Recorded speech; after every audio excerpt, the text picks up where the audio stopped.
Quando eu tinha 7 anos, minha irmã tinha apenas 5 anos. Nós brincávamos na parte de cima de uma beliche. Eu era 2 anos mais velho do que ela. Quer dizer, eu ainda sou 2 anos mais velho do que ela. Mas naquele tempo isso significava que ela tinha que fazer tudo o que eu mandava, e eu queria brincar de guerra. Então estávamos na parte de cima do beliche e, num lado da cama, eu tinha colocado todos os meus soldados e armamentos, e no outro lado estavam todos os My Little Ponies da minha irmã prontos para um ataque da cavalaria. Há diferentes versões do que aconteceu naquela tarde, mas como minha irmã não está aqui hoje, eu vou contar a história verdadeira. Minha irmã é um pouquinho desajeitada. De alguma forma, sem qualquer ajuda ou empurrão do seu irmão mais velho, de repente Amy desapareceu de cima do beliche e aterrissou no chão com um estrondo. Eu, nervoso, espiei do lado da cama para ver o que tinha acontecido com a minha irmã e vi que ela tinha caído dolorosamente com as mãos e os joelhos, de 4 no chão. Eu estava nervoso porque meus pais tinham feito eu prometer que minha irmã e eu brincaríamos sem perigo e de voz baixa. E sabendo que acidentalmente eu tinha quebrado o braço de Amy só uma semana antes,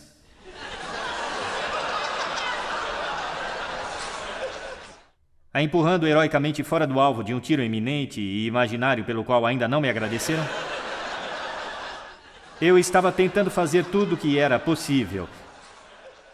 Ela nem sequer viu o que estava prestes a acontecer. Eu estava tentando me comportar bem. Eu vi o seu rosto, um grito de dor, sofrimento e surpresa, ameaçando acordar meus pais do longo cochilo de inverno que eles estavam tirando. Então eu fiz a única coisa que minha pequena e frenética cabeça de 7 anos podia pensar para evitar uma tragédia. Se vocês têm filhos, já devem ter visto isso centenas de vezes. Eu disse, Amy, espera, não chora. Você viu como você caiu? Nenhum ser humano cai de 4 desse jeito. Amy, eu acho que você é um unicórnio. Isso era um truque, porque não havia nada neste mundo que minha irmã queria mais do que não ser a Amy, a irmãzinha machucada de 5 anos, mas Amy, unicórnio especial. Claro que na sua cabeça isso era uma opção que parecia impossível, e dava para ver como minha pobre e manipulada irmã encarava o conflito. Enquanto sua cabecinha tentava prestar atenção ao sofrimento e à dor que sentia e à surpresa que acabava de experimentar, ou contemplar sua recém-descoberta identidade de unicórnio. E a última venceu. Em vez de chorar, em vez de parar nossa brincadeira, em vez de acordar meus pais com todas as consequências negativas que me esperavam, em vez disso, um sorriso cobriu seu rosto e ela subiu de volta para cima do beliche com a graça de um unicórnio bebê. Com uma perna quebrada. E o que descobrimos... Na tenra idade de 5 e 7 anos, não tínhamos a mínima ideia na época. É algo que estaria na vanguarda de uma revolução científica que ocorreu 2 décadas mais tarde, na maneira como observamos o cérebro humano. O que descobrimos foi algo chamado psicologia positiva. E por essa razão estou aqui hoje e por esta razão eu acordo toda manhã. Quando comecei a falar sobre essa pesquisa fora do mundo acadêmico, das empresas e escolas, a primeira coisa que me disseram para eu não fazer era começar uma palestra com um diagrama. A primeira coisa que eu quero é começar minha palestra com um diagrama. Esse diagrama é chato, mas por causa dele eu fico excitado e acordo todo dia de manhã. Esse diagrama não significa nada, são dados falsos. O que descobrimos foi que... Se tivesse conseguido esses dados estudando vocês, eu ficaria emocionado porque é uma tendência óbvia aqui e isso significa que eu posso ser publicado. E é o que realmente importa. O fato é que há um ponto vermelho esquisito acima da curva. Há uma pessoa esquisita na sala, eu sei quem você é, ouvi antes. Mas não importa. Não importa como a maioria sabe, porque eu posso apagar aquele ponto. Posso apagar o ponto porque claramente é um erro de medição. E sabemos que é um erro de medição porque está atrapalhando meus dados. Portanto, uma das primeiras coisas que ensinamos nos cursos de economia, estatística, administração e psicologia é como podemos eliminar os esquisitos de uma forma estatisticamente válida. Como eliminá-los de nossa vida.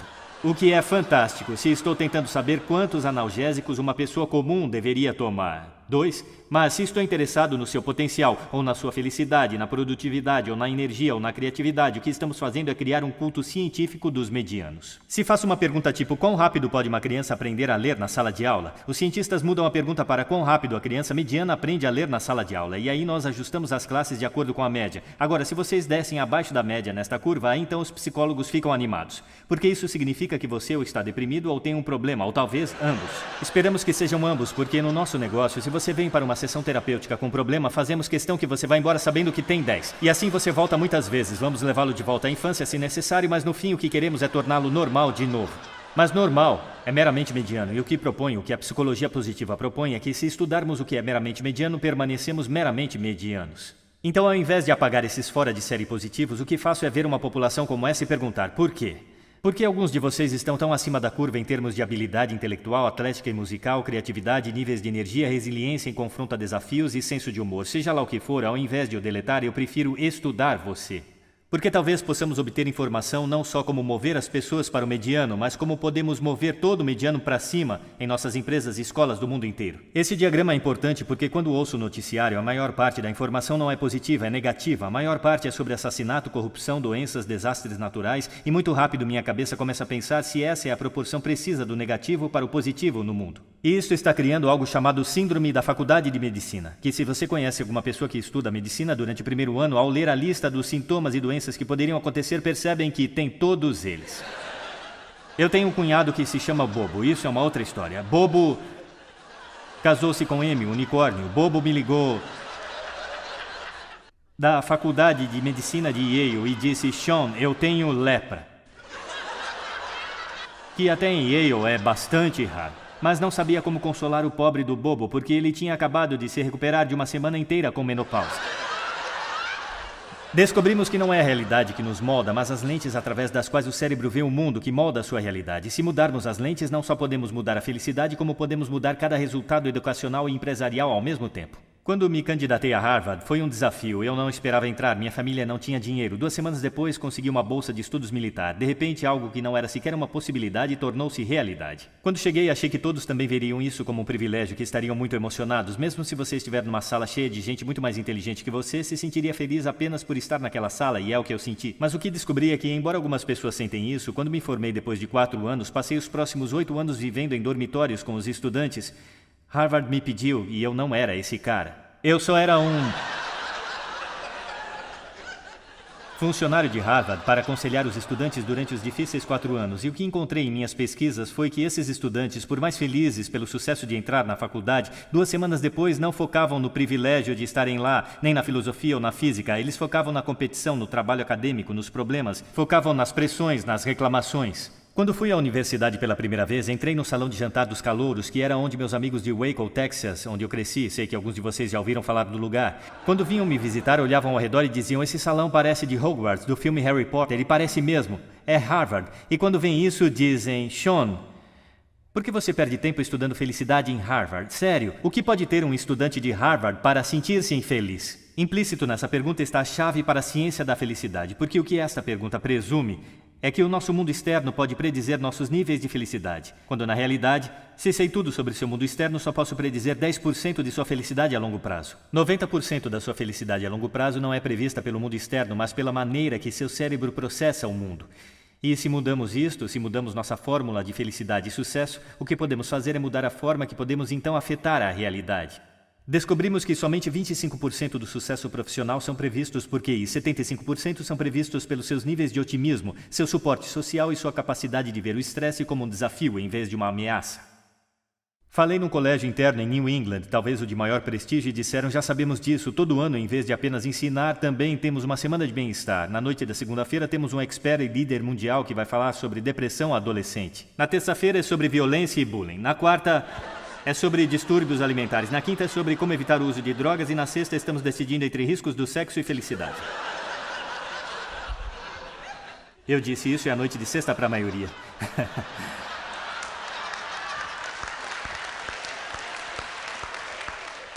Fico feliz que tenham gostado, eles não gostaram nem um pouco. Silêncio no telefone. E no silêncio eu disse: ficaria feliz em dar uma palestra aí, mas isso não é uma semana do bem-estar, é uma semana da doença. Você delineou todas as coisas negativas que podem acontecer, mas não falou sobre as positivas. A ausência da doença não é a saúde. Aqui está como chegamos à saúde. Precisamos inverter a fórmula da felicidade e do sucesso. Nos últimos 3 anos viajei a 45 países, trabalhando em escolas e empresas no meio de um declínio econômico. E o que vi é que a maioria das empresas e escolas seguem uma fórmula do sucesso que é: se eu trabalhar mais duro, serei mais bem-sucedido. E se eu for mais bem-sucedido, então serei feliz. Isso fundamenta grande parte dos estilos de paternidade e de gestão e a maneira como motivamos nosso comportamento. O problema é que ela é cientificamente incorreta por 2 razões. Cada vez que seu cérebro tem um sucesso, você somente alterou as regras do que é sucesso. Você obteve boas notas, agora precisa de melhores. Você entrou para uma boa escola, precisa de uma melhor. Conseguiu um bom emprego, agora você tem que ter um melhor. E se a felicidade está no lado oposto do sucesso, o seu cérebro nunca chega lá.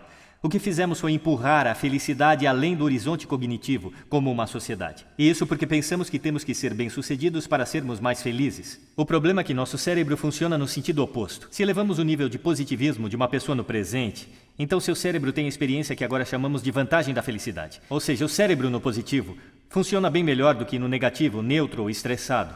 Sua inteligência, sua criatividade e seu nível de energia aumentam. De fato, descobrimos que todos os resultados nas empresas melhoram. Um cérebro no positivo é 31% mais produtivo que no negativo, neutro ou estressado. Você é 37% melhor nas vendas. Os médicos são 19% mais precisos para deduzir o diagnóstico correto quando positivo em vez de negativo, neutro ou estressado. Podemos inverter a fórmula. Se acharmos uma maneira de ser positivo no presente, nossos cérebros funcionam com mais sucesso ainda, pois somos capazes de trabalhar mais rápido e mais inteligente ainda. Precisamos aprender como inverter esta fórmula para saber o que nosso cérebro é capaz de fazer. Porque dopamina, que inunda seu cérebro quando você é positivo, tem duas funções. Ela não só o faz mais feliz, ela aciona todos os centros de aprendizagem do seu cérebro, permitindo-se adaptar ao mundo de uma forma diferente. Descobrimos que há maneiras de treinar o cérebro para que se torne mais positivo. Em intervalos de 2 minutos, durante 21 dias consecutivos, podemos religar seu cérebro, permitindo que realmente trabalhe com mais otimismo e mais sucesso. Fizemos isso em todas as empresas com que trabalhamos, fazendo-os anotar 3 motivos novos pelos quais se sintam gratos, durante 21 dias consecutivos. 3 motivos para cada dia. No final, seus cérebros começaram a reter um padrão de buscar no mundo não o negativo, mas primeiro o positivo. Anotar uma experiência positiva que você tenha tido nas últimas 24 horas possibilita seu cérebro revivê-la. Exercícios ensinam seu cérebro que seu comportamento é importante. Vemos que a meditação ajuda o cérebro a superar o transtorno do déficit de atenção e hiperatividade que criamos ao realizar múltiplas tarefas ao mesmo tempo e ajuda o cérebro a se concentrar em uma tarefa. E, finalmente, atos aleatórios de gentileza são atos conscientes de gentileza. Abram suas caixas de entrada, escrevam um e-mail positivo elogiando ou agradecendo alguém.